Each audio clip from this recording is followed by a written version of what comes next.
Hello everyone. Today is the lecture number 19 for engineering economy. Today we're going to start a new chapter, chapter number 6. In chapter number 5, we have learned many ways to decide if we want to give it a green light or red light for a single project. We introduced the method of PW, present worth method, AW, annual worth method, and the FW, future worth method. When we want to decide if we want to accept or reject a single project, we try to convert all the cash flows on the diagram back to the present time or toward the future time, or we distribute it evenly to every compounding period. And then we compare that value with 0. So if we got value bigger than 0, then we say we will accept that project. Otherwise, we will say no. And also one thing to be noted is that when we do the single project decision making, we assume that the interest rate we use will be the MARR, minimum attractive rate of return. So, and that is always given in the problem. So this chapter, we are going to learn how do we compare different alternatives. So it's not about single project, it's about multiple projects, 2 or 3 or even more. And how do we decide which one is better than the other one? Okay, and so let's get started. So first, the alternatives. Here in our textbook, we always talk about the MEAS. What is that? That is the mutually exclusive alternatives. Okay, so which means the selection of one alternative excludes the consideration of any other alternative. So if you choose one, you cannot choose the other. That's what we call MEAS. Okay, and so usually we want to select a project, equipment, or option to fulfill a specific need. For example, we want to travel from our home to our workplace, and then we travel back. So that's the goal, right? That's the specific need. And so how do we travel? How do we finish the trip? Well, we can use different modes of transportation. So we can try the bicycle, right? And the bicycle is cheaper and also it's healthier, but it's very slow compared to the scooter and the car, right? And bicycle is also limited by the distance. If you live like 20 miles away from your workplace, then maybe bicycle is not a good option. Maybe scooter is a good option, right? And so there are many, factors you need to consider which modes you want to choose. We will talk about those factors later. Okay. Typically, different investment alternatives require different levels of capital, right? Like the bicycle is cheaper, scooter is in the medium range of cost, but the car is like more expensive than the two of the other options. So the capital investment is different, and they will have different expense and revenue streams. So expense for the 3 modes of transportation, it will be the maintenance cost. For the bicycle, I think it's as long as it works and you don't break it, it will work because it's like a mechanical stuff to power the vehicle. But the scooters, compared to the bicycle, the scooter may need some maintenance. You might need to bring it to the shop and then let them to check the wheels, the alignment, and the battery if it's a electrical scooter, right? and you want to check the lights, the mirrors, all that kind of stuff to make sure it is functioning, right? And then so that's kind of expense for maybe every 3 months or whatever mileage. And then the cars, well, for the cars, you know that for a certain mileage you have to bring it back to the shop and then to the dealer and then have a maintenance appointment, right? And you also need to clean it, you wash it, and you need to protect it from the sun, the heat, and the storm, right? You need a garage. So that's all the expenses related to a car, to the use of a car.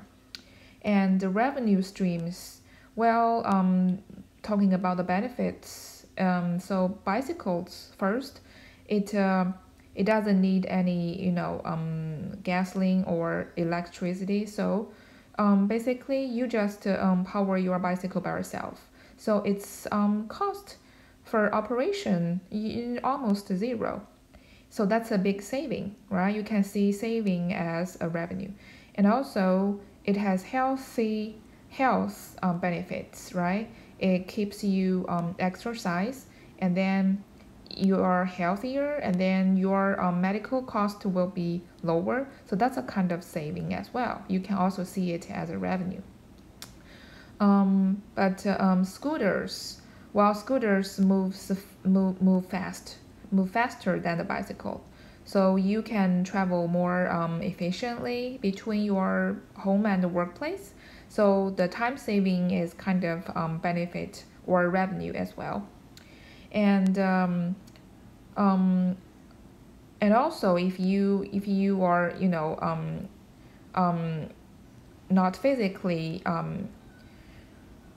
feasible for riding a bike, right? So you can by using a scooter, you will be more mobile than using a bicycle. So that's also another kind of revenue you can think of. So talking about cars, the revenue is also very obvious. First, it's faster, right? So it can save much more time, and time saving can be a revenue. And also it's comfortable, right? It gives you the shelter from the rain, from the snow, from the cold, from the heat. So the comfort you get from the car is also another type of revenue. You can quantify it to some monetary values. Okay, so these are the expenses and revenues you want to consider if you want to choose from the three options. And also they may have different useful lives, right? So bicycle, I don't know, depends on how well you maintain them. The useful life could be different. So bicycle, maybe it's like 10 years. I really don't know. I have no idea. And then, well, the scooters maybe longer, and the cars maybe even longer. Well, I really don't know like exactly how long the useful life for each of them, but it's very intuitive for us to understand that the useful lives could be different. Okay, so something can be used for a long time, and the other thing could be worn out very quickly. So when you make decisions between multiple alternatives, we need to consider all these different scenarios.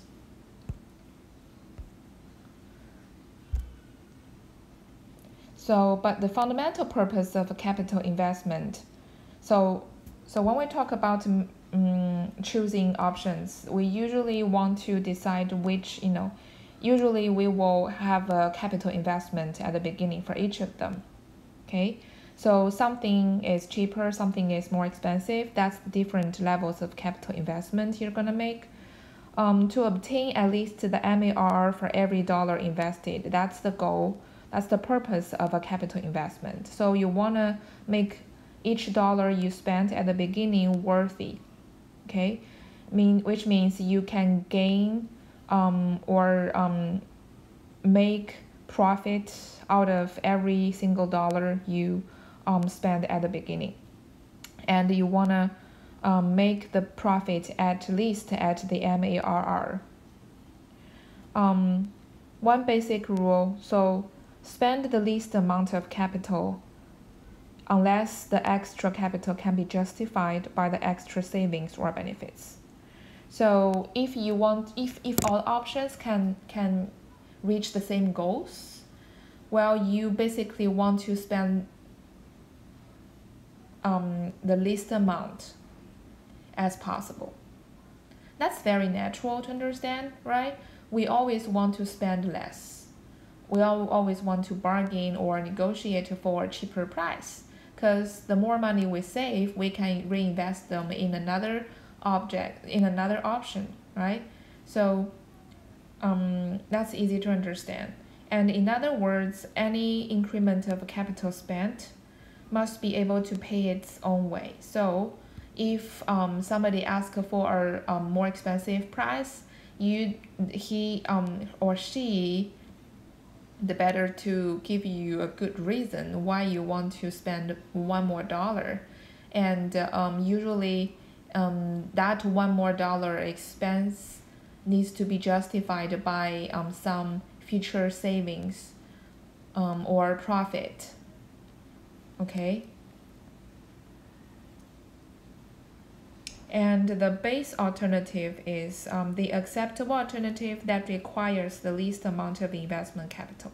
Okay, so if we need to spend capital investment in the beginning, and we can earn some profits or savings in the future time, and we want to make sure that if we convert all the cash flow back to the present time or a future time or annuity, we want to have the lowest level of expenditure. So that's how we can choose which alternative is better than the other one. Now let's take a look at what kind of scenarios we will face when we choose the better alternative. So when we make investment decisions, there are two types of decisions we will face.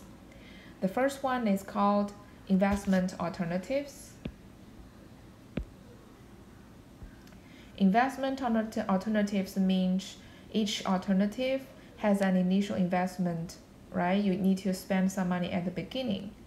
For example, you want to buy equipment, so that equipment can produce something, then you can sell, and then you can get revenue and a profit. So you need to spend some money at the beginning. And those investments can produce positive cash flows resulting from increased revenues, right? You sell the product, or come from the reduced costs, right? Like the energy saving equipment that will cost less energy, so you can save some energy cost. That's also kind of positive cash flows, or both. So either it can make money or it can save money, but all of them, it will give you net positive cash flows on the diagram. And do nothing is usually an implicit investment alternative. So if you have two options, you need to spend different level of capital investment at the beginning, and then they both will give you some positive cash flows in the future timeline. Just keep in mind that do nothing is always one option out of that two. So if you convert all the cash flows to the present time, for example, and then the present worths are all negative, which means you're losing money, then you will consider do nothing, because if you do nothing, you don't lose any money. Although you don't gain anything at all, but you don't lose, right? So losing some money is not always worse than doing nothing. So do nothing is always an option for the investment alternatives. Now let's take a look at a very simple example. This is what we call investment alternatives. So we have alternative A and B. You can imagine that they are just to buy some equipment, and then the equipment will produce some product, and by selling the product you can earn some annual profit, right? So alternative A, the capital investment is 60,000. So you need to spend 60,000 to buy equipment, and then the equipment have a capacity to produce the product, and so your annual revenues less expenses. So revenue minus expenses, that will be your profit. So your annual profit will be 22,000. And you see the negative sign, which means it's an expense, okay? And the positive sign, which means it's a saving, okay? So this is what we call the investment alternative, because it requires some initial investment, and it gives you positive cash flows. And alternative B is similar, but the initial capital investment is different. It's 73,000. So the equipment is more expensive, but you can see that the profit is bigger, and every year maybe the more expensive equipment can produce more products every year, so that you can get more profit. So we want to compare which one is a better choice. Okay, you cannot compare like these two and these two directly, because they are MARR related. You need to consider the interest rate. Okay, so how do we do that?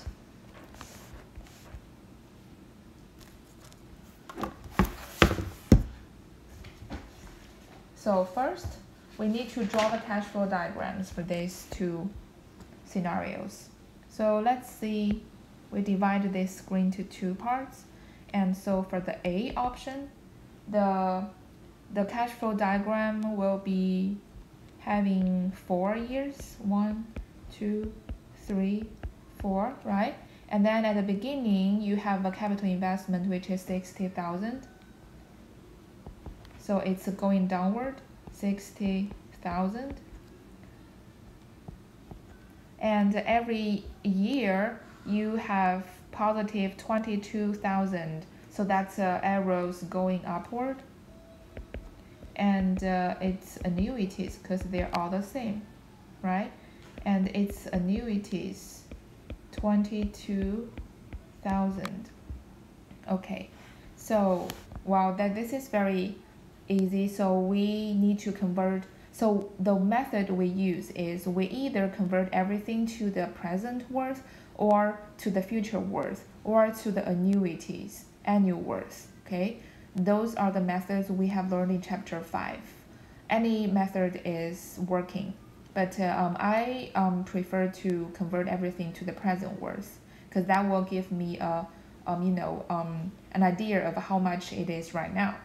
Okay, so we need to calculate the PW for option A. Okay, so we say PWA, and the PWA is made of two parts. So part 1 is from the initial investment, 60,000, and it's negative, right? And so you want to convert this present worth to present worth.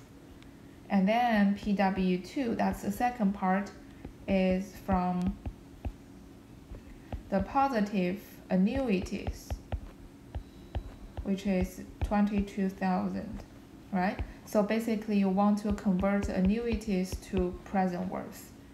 So PW1, it is already present value, so you don't have to convert, you don't have to check the factor. So it's 60,000. PW2, which is positive, right? And you want to convert annuity to present worth. So it's the formula is A times P/A MARR N. So A is 22,000. The factor is P/A. MARR is 10% here. And then n is number of periods, which is 4. So it's 22,000 times, let's check this. This is table for I equals to 10%. So find P given A, right? So that's the column. No. This is the column. P/A and 4. So this is the factor. So it's 3.1699. So it is positive 9,737.8.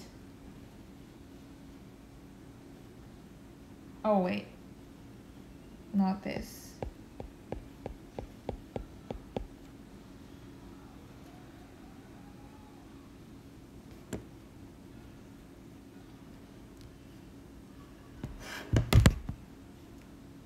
Let me see, what's the value of that? So it's 22,000 times 3.1699. So that is positive 69,737.8. Okay, so the PW A is the sum of these two, PW1 plus PW2. PW1 is negative 60,000. PW2 is 69,737.8. So the final result is positive 9,737.8 US dollars. Okay, so which means if you convert all the cash flow back to the present time, your present worth of option A will be positive $9,737.8. Okay, that means you will earn by doing option A, you can earn this much of amount. Now let's consider option B. So the first thing is to draw the cash flow diagram, which has 4 years. At the beginning, you spend more, which is 73,000, and every year you can earn more profit. So you have longer arrows going upward, and A is 26,225. Okay, so that's the cash flow diagram. And then the same thing, we have to convert everything back to the present time for option B. So we say it's the present worth for B. And still we have two parts, PW1, PW2. PW1 is from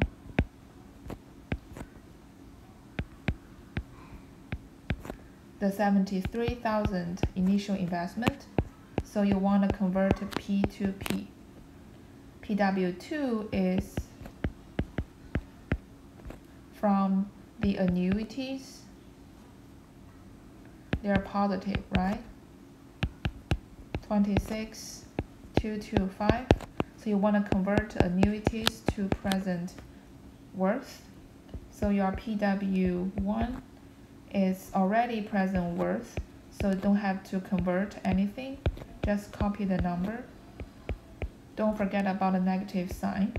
PW2 is positive A times P/A, MARR, and N. Now the A is 26,225. The factor is P/A, 10%, 4. So 26,225 times what? Times the 3.1699.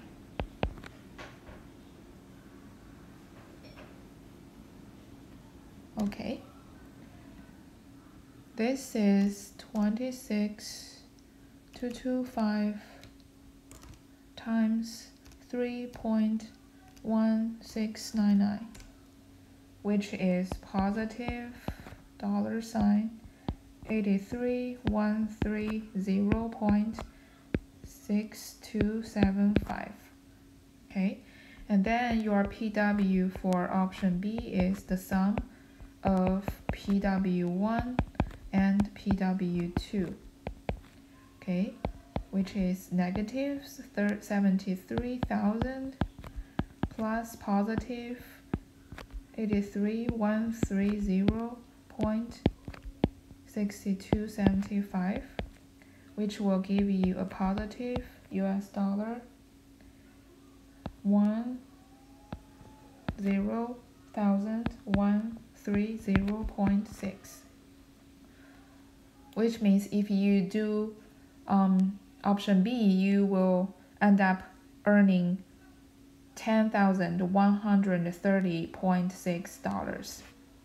So you want to compare the PWB and PWA, and the comparison will give you PWA smaller than PWB, and they're all positive numbers, right? So you want to have something can help you earn more, right? So PWB will be the one to choose.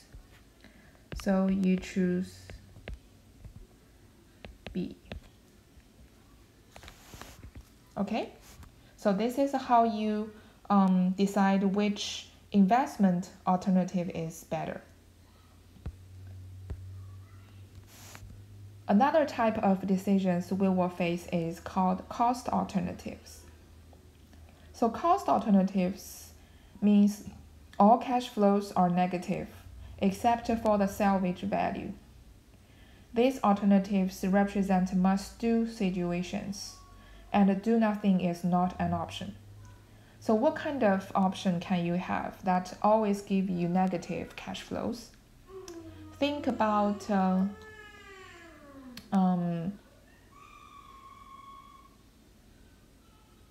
if you're in the government, you want to build a bridge, right? And then to build a bridge, you need to spend some money at the beginning, right, to do the construction. And then after it's constructed, every year you need to spend money to maintain it, to repair it, right? So if you look at the timeline, all the cash flows regarding to this bridge for this government is spendings, is negative cash flows, okay? But here you might ask, okay, so this bridge is making connections between two locations, between the two banks, so it will improve the economy, the life quality of that community. Isn't that a positive cash flow? Well, that's a benefit on another level. Okay, so we call it external benefits. It's not benefits gained directly by the government. If we are looking at the cash flow from the government perspective, then all the cash flows are negative. Okay, so that's one type of project which will give you all the cash flow, all the negative cash flows, and this type of options are very common actually, and so we said these alternatives represent some must-do situations, like we must have that bridge. We know that it's at negative cash flow. We know it's a not profit earning project, but we have to do it because we must connect the two banks, okay, two sides, and so in this situation, do nothing is not an option because we couldn't say, hey, can we just don't build that bridge? Can we just leave it like that? Well, the answer is no. So do nothing is not an option in this cost alternatives. And because all the cash flows are negative, you can imagine that if you convert all the cash flows back to the present time or to the future time or to every company period as annuities, you always get some negative values, right? And to compare negative values, which one is better? Well, if it's negative values, which means it's expenditures, and we always want to pick the less negative one, okay? The one that is closer to 0, which means we can spend less to reach the goal. Okay, so here is another simplified example. So we have two options here, option C and D. And option C is at the beginning you need to spend this much. Maybe you build a road, and then every year you need to maintain the road. Like if it's a new road, maintenance fee is less expensive, it's 38,100. And if it's in the second year, it's kind of older, so the maintenance fee is much higher. And then in the third year, it's even more expensive to maintain the same road. And in the end of the third year, that's useful life is done. So you couldn't sell this piece of road, this segment of road to anyone else. So you don't have any salvage or market value. And option D is another plan. So at the beginning, you spend more on maybe the same segment of road. The pavement is more expensive. You use new technology maybe, and then so that it's easier to maintain. So the maintenance fee is cheaper, and it's all the same, right? Every year you spend the same 27,400. And then in the end, somehow you can get some market value back. It's a positive cash flow in the end of the project life. And so you can somehow gain some positive cash flow at the end. Well, so between these two, which one is better? So how do we compare them? The same thing is we need to convert the cash flow back to the same time point, either the present time or the future time or every year. Okay, so let's see. The first thing is we still need to draw the cash flow diagram for each option. So let's divide this screen to two parts. And then for the C, we draw the cash flow diagram. We got only 3 years. So 0, 1, 2, 3. Okay, at the beginning you spend 380,000, and every year you spend different amount. 38,100, 39,100, and 40,100. Well, maybe someone will ask, hey, isn't this a uniform gradient cash flow? Because every year the expenditure is like 1,000 more. Well, it is gradient, uniform gradient, but you couldn't use the formula we have introduced before. Why? Because in that formula we assume that the first cash flow starts from the second year. Remember that? Starts from the end of the second period. But here in this example, it starts from the end of the first period, so we couldn't use that formula directly. We still have to convert every single cash flow back to the present individually. So we need to calculate the PW for all the cash flows. So we say it's PWC because it's for option C. And option C, we have several parts. PW1, which is the 380,000 negative.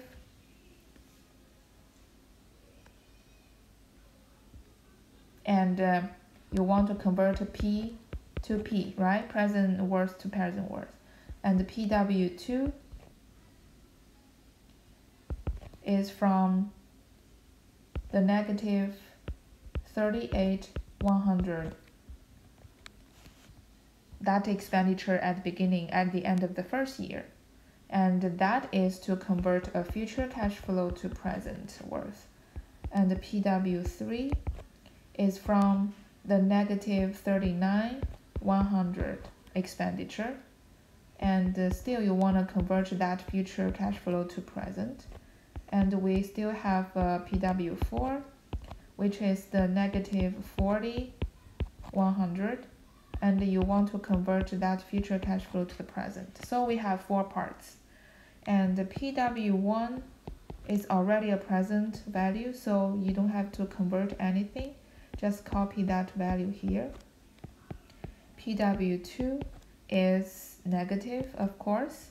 Convert F to P. So the formula is F times P slash F, 10%, 3. So this is negative 38,100 times that factor, P slash F, 3. So this is the factor you're going to use for this. It's 0.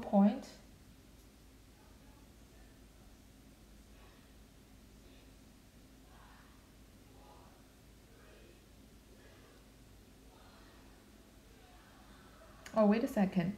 So PW2 should be, okay, to convert this value back to the present time. So actually, the number of periods is gonna be 1 instead of 3, okay? Because the interval between the beginning and the 38,100 is only 1 year, so it's 1.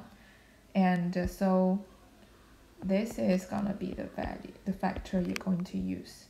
So 0.9091. So this is negative 34,636.71.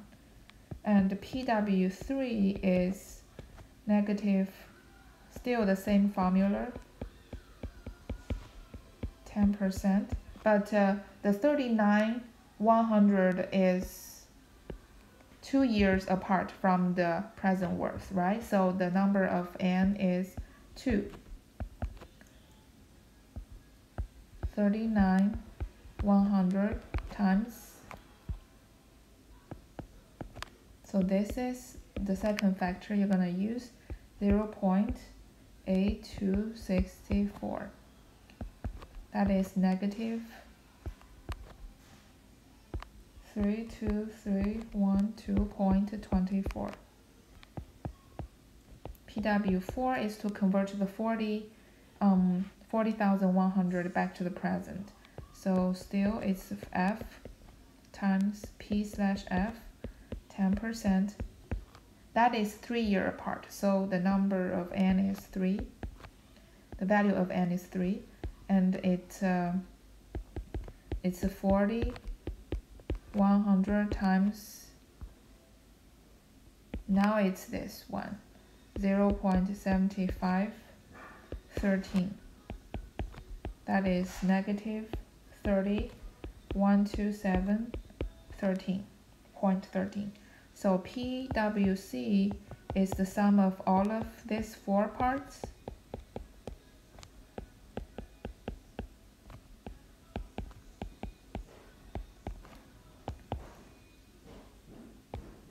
And the final value is negative 47,7076.08. Okay?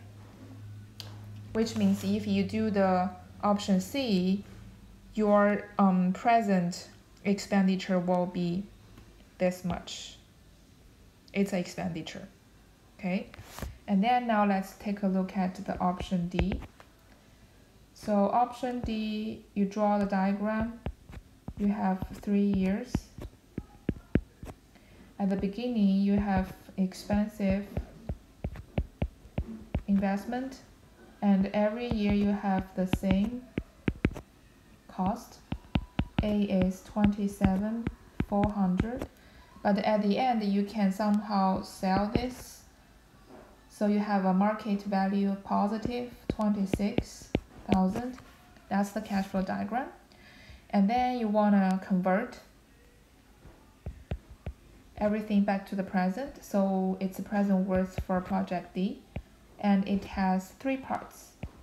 PW1 is from the negative 415,000 to convert to present. PW2 is from the negative annuities. So you want to convert annuities to present. PW3 is the positive 26,000, and it's a future cash flow, so you want to convert F to P. Excuse me.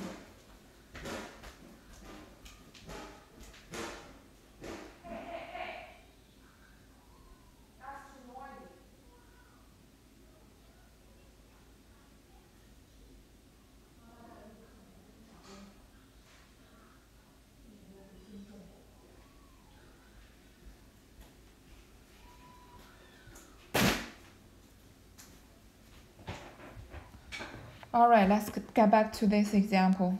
So now we have the three parts, and then we need to calculate each one of them. So present worth 1, it's already present worth, so you don't have to convert anything. Just copy the number.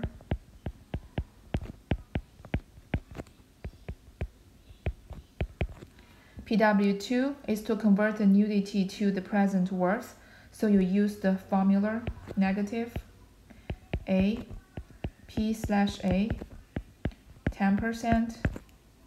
It's 3 years, so N is 3. A is 27,400. The factor P/A, this column, row number 3, so this is the factor.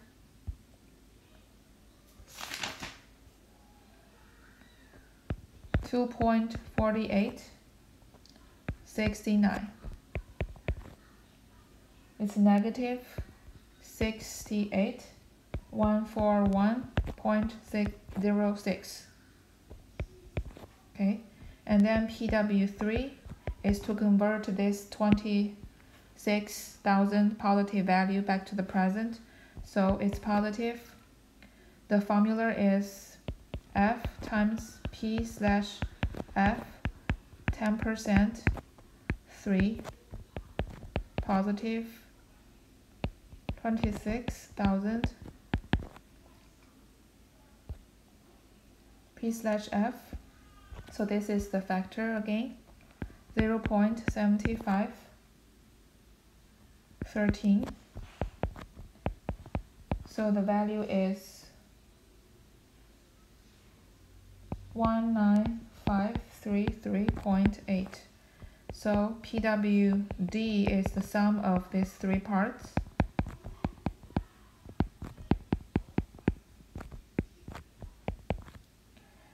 The final value is gonna be 46,36,07.26, and it's negative. Okay. So between these two negative numbers, which one is less negative? The second one, right? So PWD is less negative. So choose D.